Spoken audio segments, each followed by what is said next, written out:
It's amazing how quickly things can change, right? Like how we look at big events. I mean, look at the war in Ukraine when it started.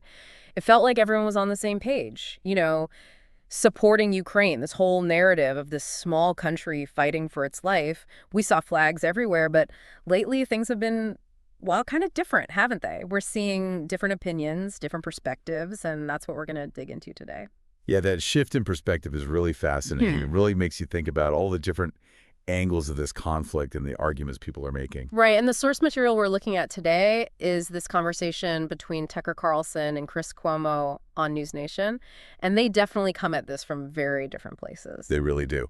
And we're not here to say who's right or wrong, but we are going to break down their main points. What they say about the causes of the war, what they think about the U.S. and NATO being involved, and where they think things are headed. And we'll be using excerpts from the YouTube transcript called Sympathy for Putin.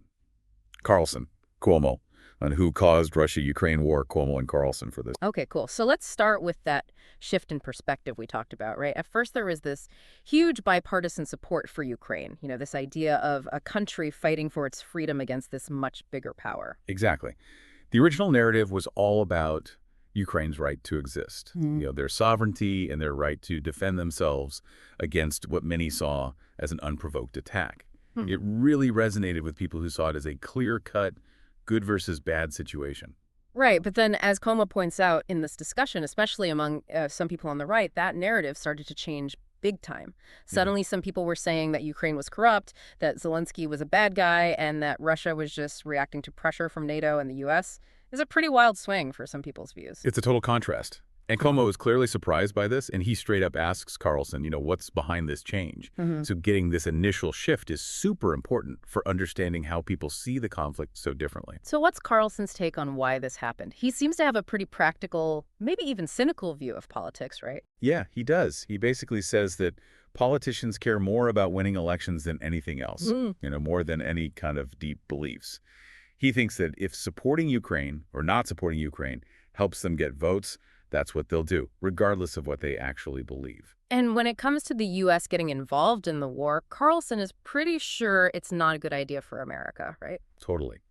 He argues that getting involved in Ukraine hurts the U.S. He even talks about how it weakens the dollar, like how much power the dollar has in the world. He sees this as a big negative consequence that no one's really talking about. And he also talks about NATO expansion, which has been a big part of the whole discussion about how this conflict started.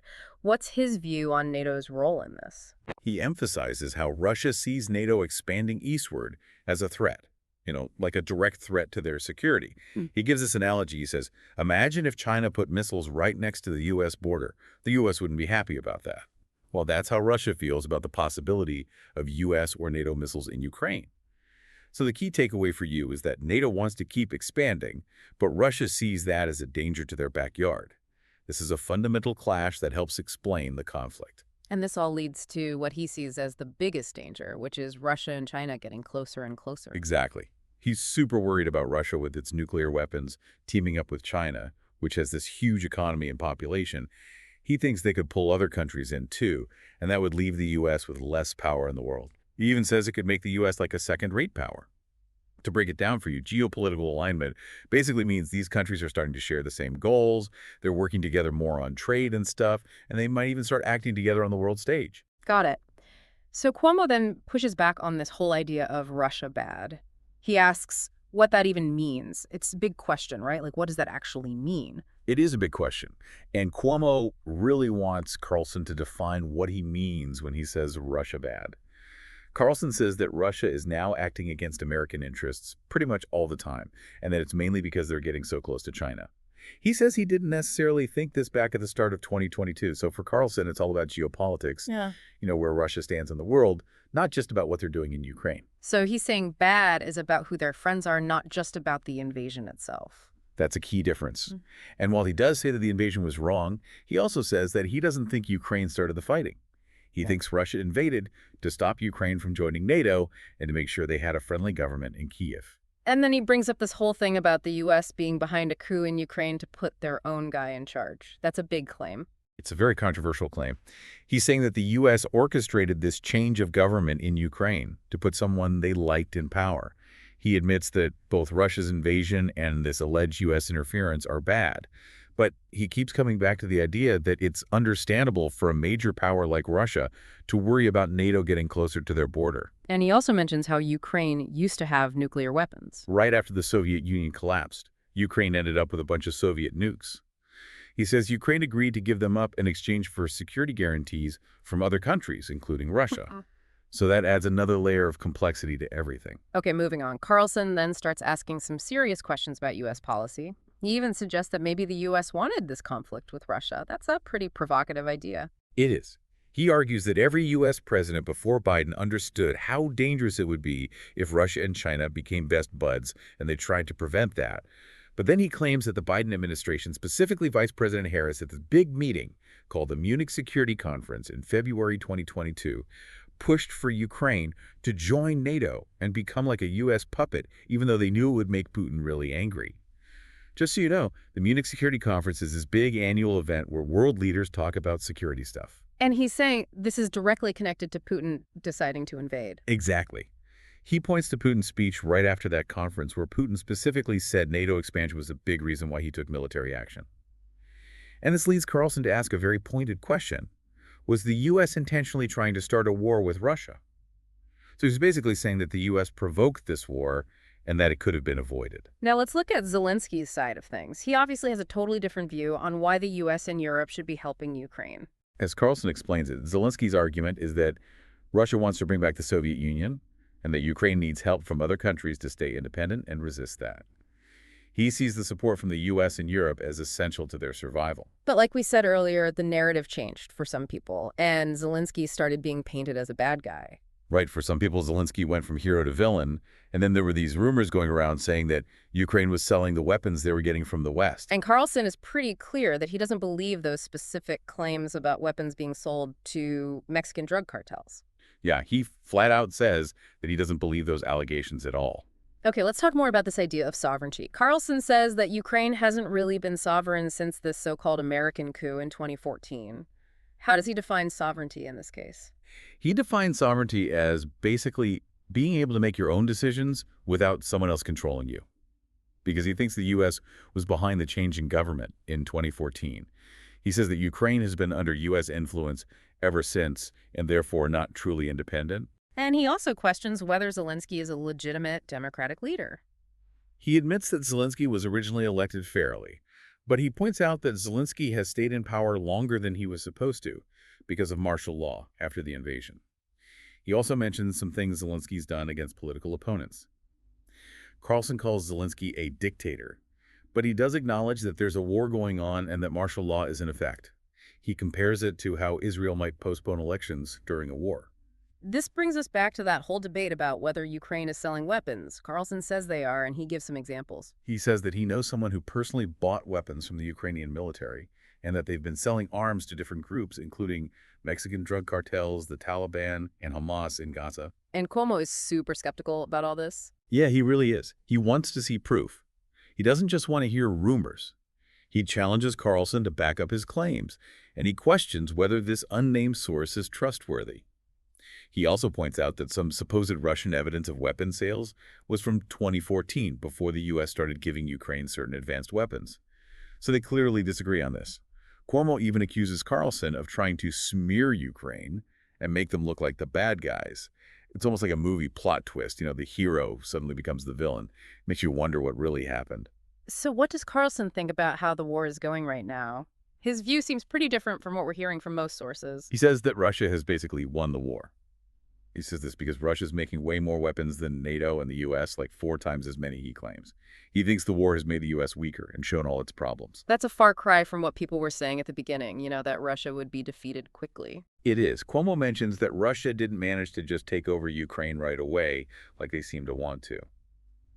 But Carlson says that Russia still took a lot of land in eastern Ukraine and that fighting them has been really expensive for the U.S., hurting the economy and stuff. He also says he's noticed more and more division in the U.S. with people getting angry about things like Ukrainian flags. But even though he thinks Russia's winning, he says he still believes they shouldn't be allowed to conquer all of Ukraine. There have also been concerns that Russia might attack other countries near them, like Estonia and Latvia. That comes up in their conversation, but Carlson doesn't seem to think it's that big of a deal. He doesn't think small countries like Estonia have much control over EU military policy. He keeps coming back to his main point, that Russia is a nuclear power, and they're aligned with China, which makes them a really serious force. So what does Carlson think should happen now? What's the way forward? He says the best option is to do what Trump would have done, which is to negotiate with Russia and set clear boundaries.